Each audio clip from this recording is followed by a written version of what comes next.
When it comes to music, we like talking rock. Arrow.net, ARROE.net. Okay, let's do it. Let's play it forward. These are real people, real stories, the struggle to play it forward.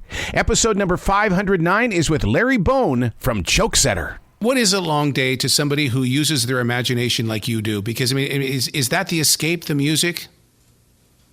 Well, actually, it wasn't music. I'm a tattoo artist, and I was working on a client for a little extra tonight because it was a bigger project than I thought. So. Oh my God, you get to do the skin art, huh? That's got to be that's got to be so inspiring to be able to. I mean, your art grows forward, and people talk about that stuff, and it becomes part of the family. Yeah, definitely. So when you put a song together like Motorboat, I mean, first of all, one of the catchiest things, right off the bat, that cowbell. Where did the idea for the cowbell come in? Man, that's a good question. I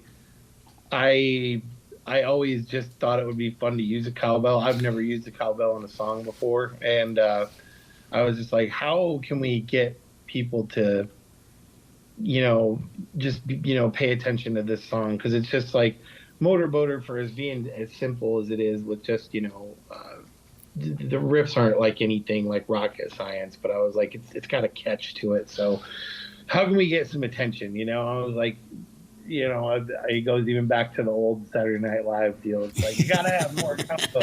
So it's like, there it is. Well, that's exactly where I went. The very second that I heard the song for the first time, I went, yes, absolutely yes. Yes, yeah, definitely. It's a favorite with a lot of people and stuff. So good times. So when you're bringing the music together, is it a collection of riffs that you've set to the side that all of a sudden they start rising like the sun, basically, in the way of like, whoa, we've hit that point where I think I can use this riff now? That's how it usually happens. Yes. Like Steve, the guitar player, and I will work on some ideas maybe he had from like his archives. Oddly enough, I'll come up with riffs, or our singer Jesse, and we'll kind of like hum them actually, and like make a really quick recording on our phone and send it and see if he can translate it. And he's really good about that. And then our newest member, Dustin, who's on bass, is actually a phenomenal musician. He plays guitar, drums. He's a better drummer than I am, which is what's funny. But he can play guitar really well, and he's been bringing a lot of stuff to the table for new material. So we're getting it from all four branches of the band, which is really nice because we're hoping to have a lot more versatile sound. So. You and that bass guitarist, though, I mean, that to me, there's got to be a collaboration and a relationship there, because I mean, the two of you go hand in hand. Yeah, Dustin and I have been friends for a long time, and he just joined the band recently, actually. We had some issues with our old bass player, and he left us at a really bad time, hanging pretty bad, actually, to where we were going to miss out on some shows. And there was one show we got an offer for in particular, when we were actually without a bass player. We got an offer to open up for I Hate God, and I was like, all right, look, who can we get to this? I'm like, think we can talk the old guy into doing this show? And after asking like everybody we knew in town, they were like, just Dustin? And I didn't even think about it because Dustin was like running sound for us for some shows at the time. And he literally learned our whole set in like 5 days. And so he's just been with us ever since. He likes the band, and it just kind of worked out. It felt like fate, Well, I do know, because I mean, everybody's got to get along, because when you take that van ride and or even the bus ride, you're all in there together, and one person can mess it all up if the vibe is off. Yeah, definitely, for sure. So one of the main questions I really wanted to ask was about you. You guys actually started 2 years before the lockdown. How did you survive or find the strength? Because I mean, I was talking with Tesla the week that it went down. Dude, they weren't in a good place, and so I mean, you guys only 2 years old. How did you find the strength to move through this area that went totally silent for all people in entertainment? And it was a rough one, because we got together and we started writing material, and then we had our first show, and that was a while before COVID hit. And we came up with a set worth of material. We went to work right away, like recording that album, and spent a lot of time in the studio. And finally got it done, got it mastered. And our CD release party was actually supposed to be right at the beginning of April at a venue here in town that was really hard to get into if you were like a heavy band. But we managed to kind of make it happen. We were really looking forward to the show. And then COVID happened, and the CD, we got it pressed and put it out on social media, but there were no shows. And I mean, at the time, we didn't know what was going to happen. We're thinking, well, maybe it'll just be a month. Maybe it'll be 2 months, and then we can reschedule it.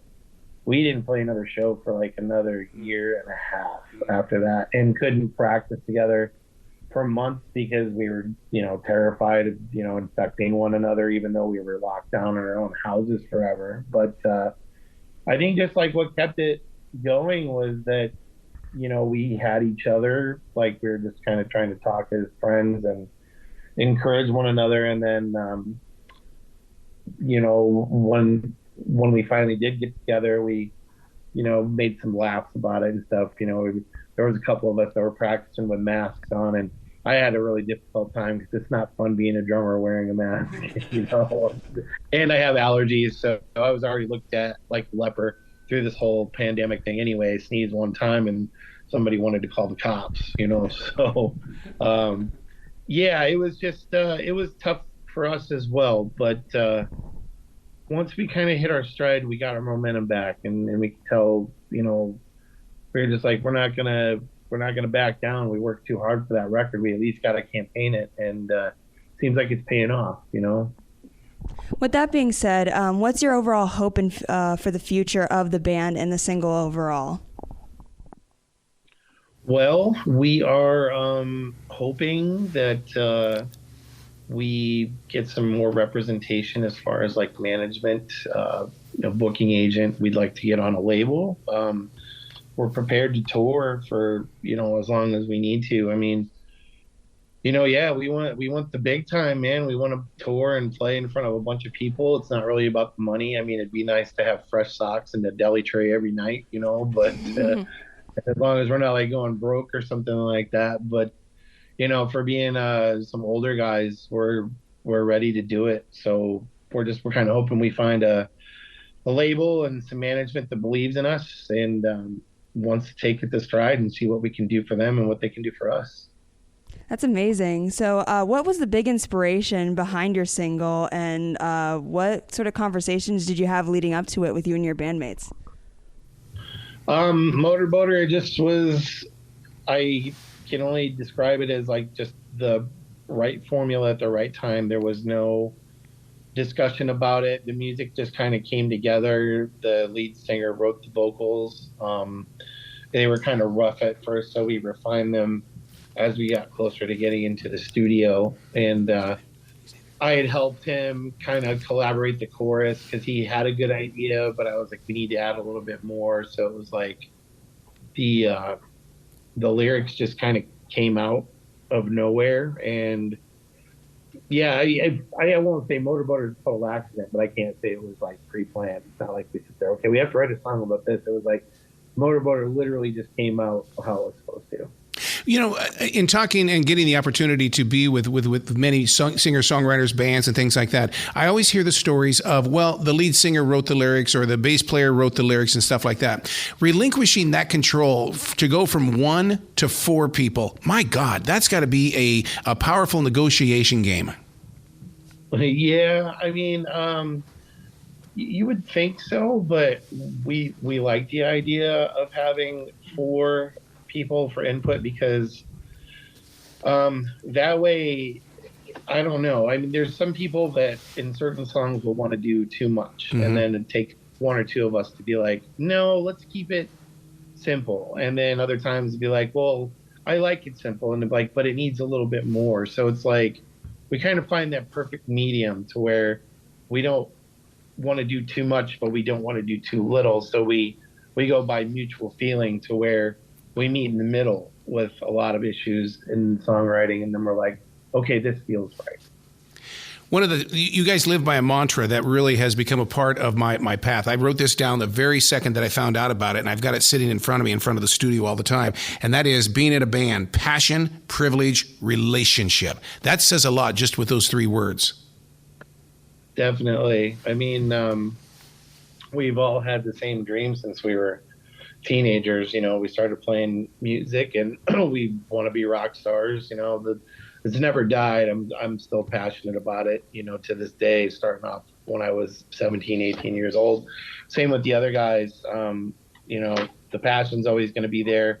It's a privilege to us because we've had a lot of good opportunities and had a lot of support with, you know, family, friends, and we we've known each other for years through various bands, and to be in the project we are now all together, it feels right because we're a little bit more seasoned on how to act and how to, you know, deal with issues. You know, you gotta understand if you're having a bad day, don't take it out on everybody. And I mean, sometimes that does take till you get in your 40s to understand, you know, because there's those days I'm like, look,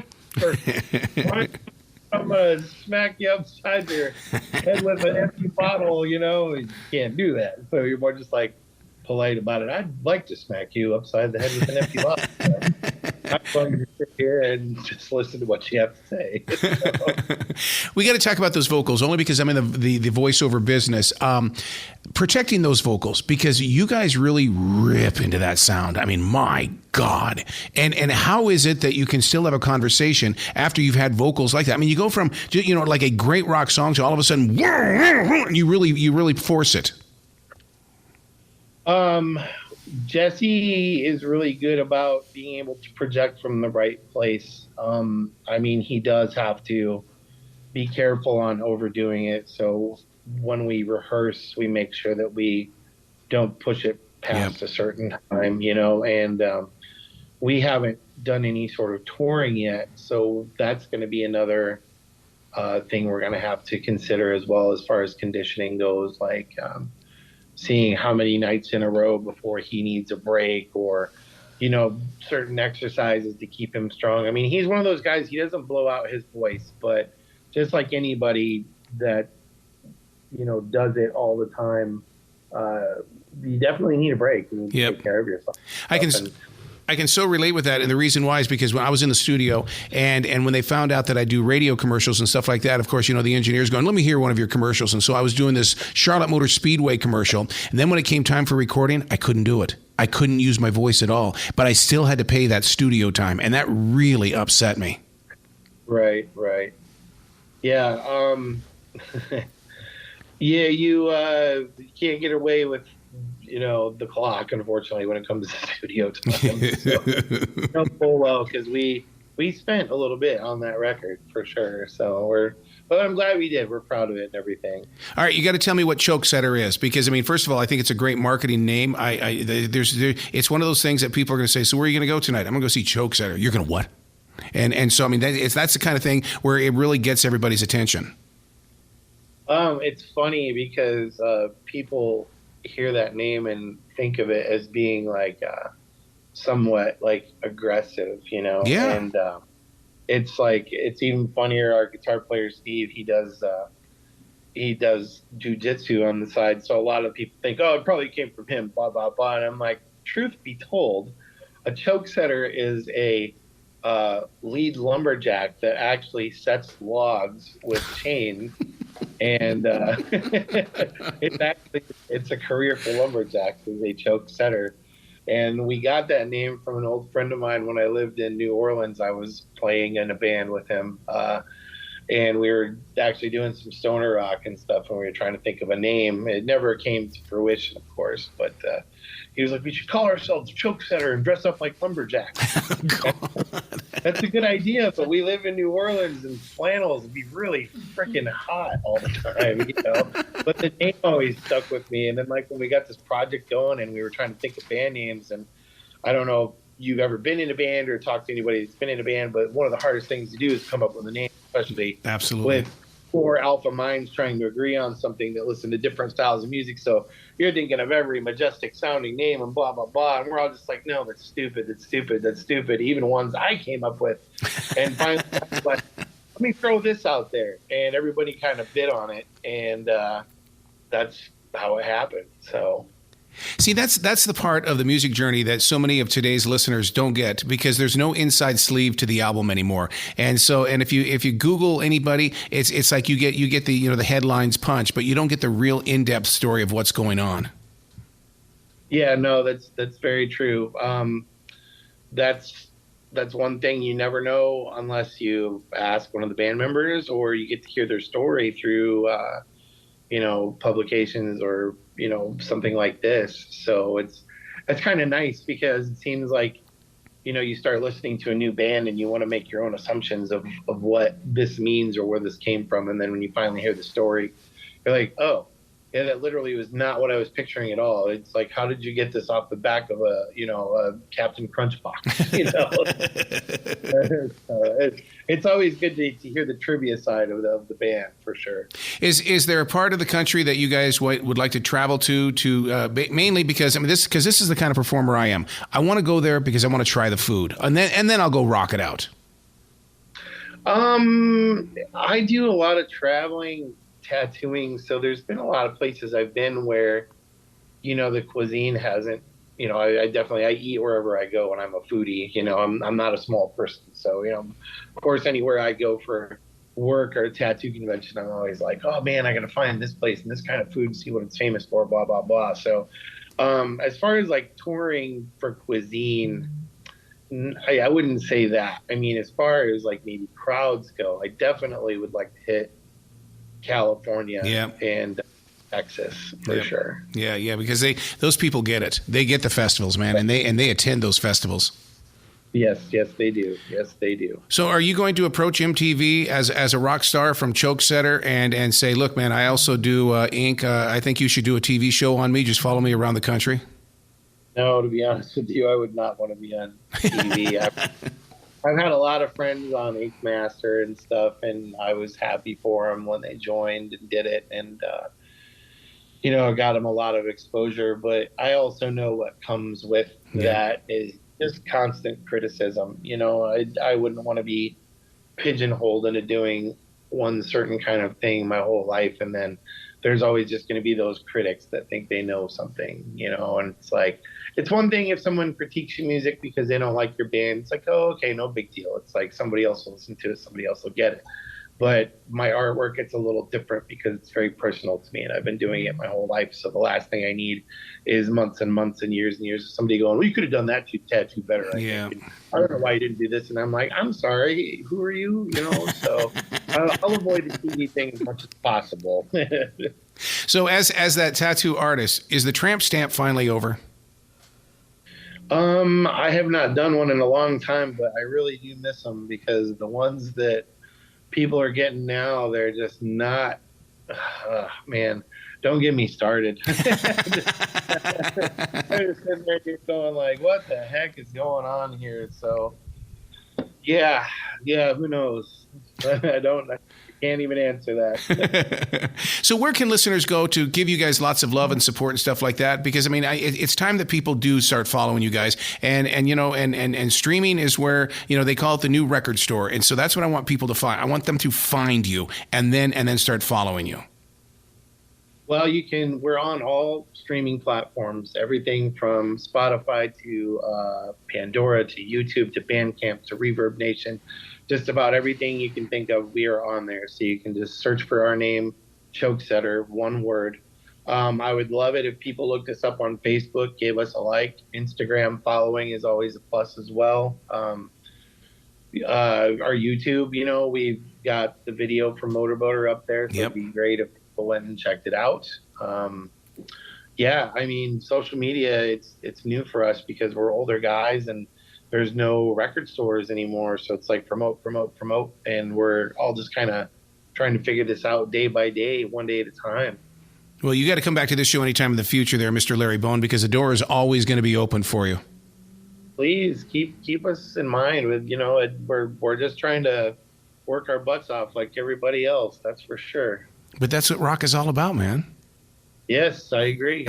So until this old to be worked. I know that's totally wrong. So my listeners, no, don't go there. Well, let me ask you this question, because you are into ink and you have the passion for that and you're really into music. If and parents would always say this, if you had to give up one of them, which one would it be?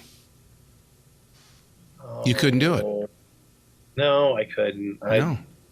Yeah, no. They go hand in hand. I mean, because I do all the artwork for the band and for the T-shirts and stuff and the merch, and I couldn't do one without the other. Yep. It defines who I am. Without both, or I wouldn't be who I am. So I can't answer that question. It's just not possible. Dude, please come back to this show anytime in the future. The door's always going to be open for you, okay? Definitely. Thank you very, very much for having me. You bet. You be brilliant tonight, okay? I will. You do the same. Thank you.